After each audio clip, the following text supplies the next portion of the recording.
The prints and drawings department has always been my favourite department in the NGV. When I was at VCA in 1982, the campus was on the same grounds as the NGV, so there was this really good connection between the art school and the gallery. You know, it's an astounding collection, and I really plugged into that when I was at the art school. You know, Munch's a small part of that, but you know, for me, it's a pretty big part of it. This is the Edvard Munch print, Towards the Forest. First of all, I really like the embrace of the two figures and the fact that they're heading towards the forest. And I've always read that forest as the unknown. They're heading into the unknown. It was Munch's way of being able to engage psychological issues like loss, well, tenderness, jealousy. That's the thing that drew me to Munch and kept me with Munch for quite a long period of time. The first one, the female figure is naked, and it's often seen as a lot more sexual. They're moving into the forest for, you know, a quickie.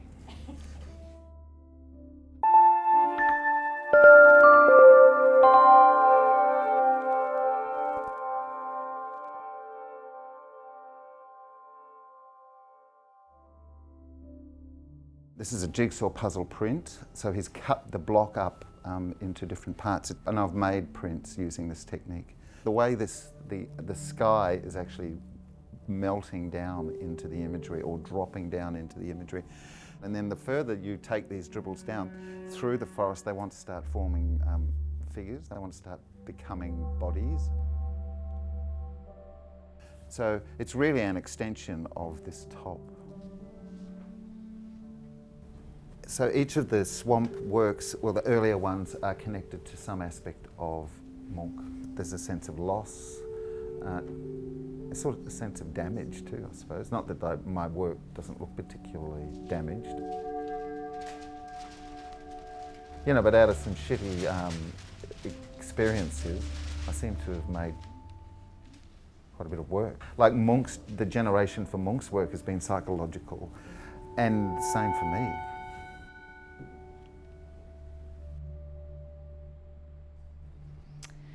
Brent is one of the most accomplished printmakers in Australia today. He's been working in the medium since the late 80s, and like many painter printmakers, he uses the medium in a really very interesting way to continue ideas that come out in the paintings, or actually ideas that come out in the prints then can feed back into the paintings.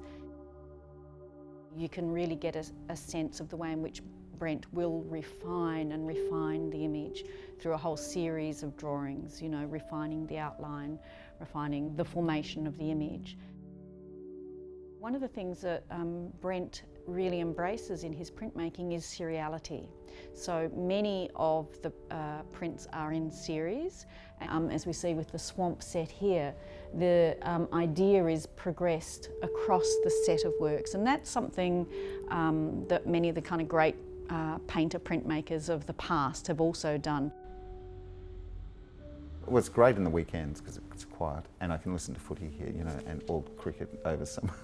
Sounds tedious, but you know, it's just a measurement of time through a game, and you know, I just like doing that here by myself. This is the jigsaw puzzle technique we were talking about. So it starts with one piece of ply, like Munch would start with one piece of ply, and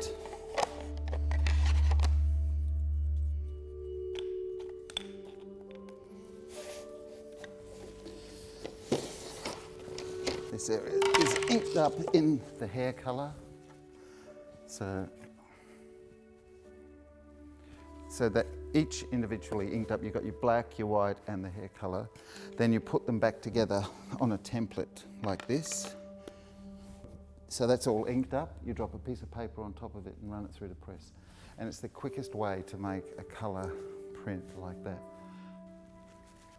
Well, this technique is called the dark field technique. It's a technique that Edgar Degas mastered, where you start off with a field of black ink. Degas would have put his onto a copper plate. So this now is the sheet of Perspex that's rolled up black. And then all I do, I just have this black surface, no idea. I'm going into this without any preconceived idea of what might come to the surface. And I just start wiping away with this piece of paper towel. Nothing is going on at present, it's just I've started making these things.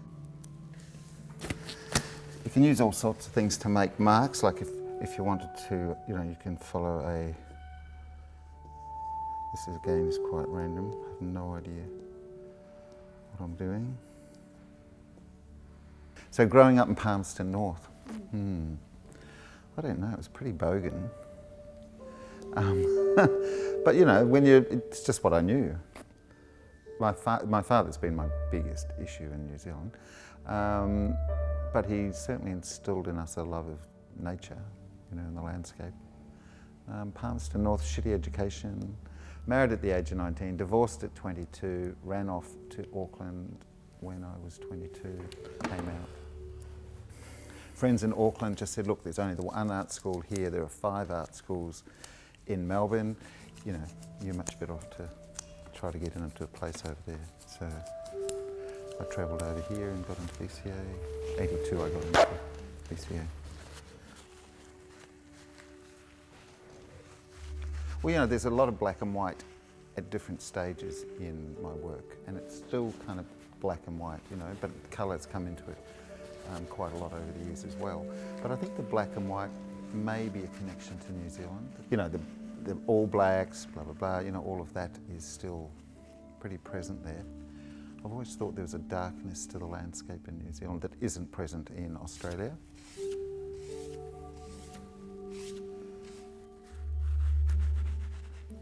Don't like that idea. Sometimes forms come to the surface just a bit too quickly. Like I was starting to play with that winged creature that came to the surface in that the earlier business of this, but it's just a bit too simple or something, so it's not going to survive. So I'll do that vertical wipe again and see if it's going to declare any sort of figuration in the background there. It started as a print, and it started with this print here. Then I dropped in these 2 figures which have appeared in other works. Whenever they tend to appear, they appear as witnesses. And like even in this print, they're standing and they're looking up and they're waiting for some revelation, and just as I am. These peaks really connect for myself and with New Zealand, because as a boy in Palmerston North, after a heavy snow and a clear day, we could get up on the roof of the house and we could see Taranaki and Ruapehu and Narahoa. We could see all from the roof. So in thinking of reconnecting with New Zealand, the idea of these peaks and this large head just, it appeared in stupid graphic charcoal marks, and then I started to see this large head filming. It's appeared in other works, but I do see it as facialising the flat surface of the painting. It's possibly the face of God, or it's something up there that they can't put into one solid meaning. You want to be able to form a meaning from this thing, and I don't believe we ever can. I've used this from the large painting, the ear and the eye. So a figure has gone and yes, the tree has gone. Yes. Yeah. And that's, it's just stripping out to see what I can strip out and still have the painting surviving. Why would I want to connect? I don't know. It's anyone that sort of travels somehow ends up, and it's almost like a release. The dead father was the release. That was the releasing agent. I didn't go to the funeral. Until last May, I hadn't seen my mother for 25 years. I hadn't spoken to my father for 25 years. There weren't any tears at the time, but there have been tears since. I just think, what a stupid man he was.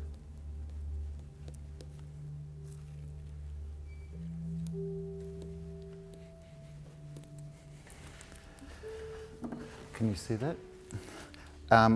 ridiculous. It's going very boringly right now. I've just started to put in a really straightforward figure that looks really tedious. So I'm whitening it off.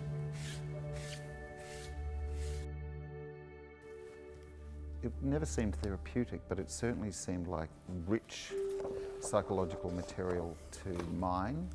They might come from traumatic experiences, but it's not, I'm not doing it as a cathartic. It's simply been a way of generating imagery. I've always thought that there would be a reconnection with New Zealand, and that's why I'd always kept back the prints and always intended gifting prints to an institution. Just that I've got a body of a presence a solid presence in New Zealand.